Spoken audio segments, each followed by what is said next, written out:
अस्सलाम वालेकुम नाजरीन। तो कैसे हैं आप? उम्मीद है सब खैरियत से होंगे। तो आज का जो सबक है वो सबक क्या है? अलिफ के साथ मिलावट की मशक, यानी कि मुख्तलिफ हरूफ के अलिफ के साथ मिलावट की मशक। यानी कि जब हरूफ के साथ अलिफ लग जाता है तो कैसे उसको पढ़ते हैं और क्या आवाज़ निकलती है उसको हम पढ़ेंगे। तो देखिए, जब भी किसी हरूफ के साथ अलिफ लग जाता है तो आ की आवाज़ आती है। जैसे यहाँ पर है, शुरू करते हैं। बिस्मिल्लाहिर्रहमानिर्रहीम। देखिए, बे ज़बर है और धन क्या है? अलिफ है। तो बे और अलिफ मिलकर क्या बन जाएगा? बे अलिफ ज़बर बा। ठीक है। जब भी किसी हरूफ के साथ यह जब बे रहता है, बे है, तो इसको ब पढ़ते हैं। ठीक है।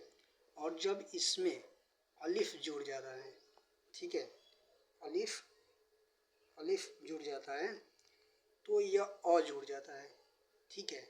जैसे हिंदी में क होता है, धन अ होता है, क्या बन जाता है? का बन जाता है। उसी तरह धन अ मिलके क्या बन जाता है? आ बन जाता है। तो सेम हम यहाँ भी पढ़ेंगे। तो ब और अ मिलके क्या बन जाएगा? बा बन जाएगा। ब और अ मिलके क्या बन जाएगा? बा बन जाएगा। तो अलिफ का मतलब यही होता है। तो यहाँ पढ़ेंगे हम बे अलिफ बा। जीम ज़बर है, धन अलिफ है, तो जीम अलिफ जा।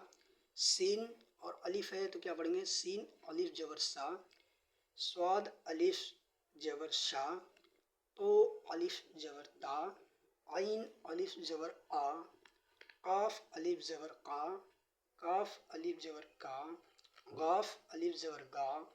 लाम अलिफ जबर ला। मीम अलिफ ज़बर मा। नून अलिफ ज़बर ना। हे अलिफ ज़बर हा। ये अलिफ ज़बर या। अलिफ मद आ।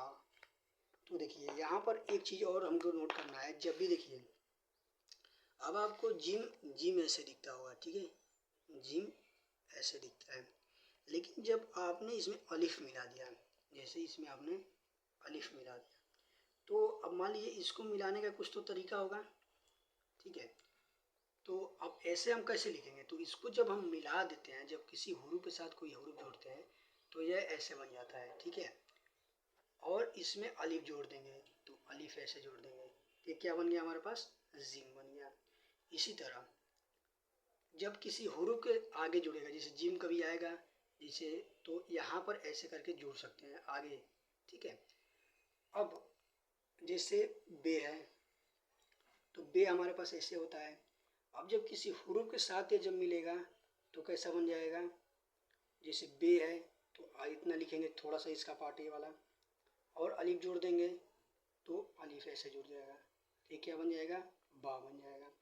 इसी तरह आयन की बात करें, आयन ऐसे होता है, आपने देखा ही होगा। अब इसमें जब अलिफ जुड़ता है तो क्या बन जाता है?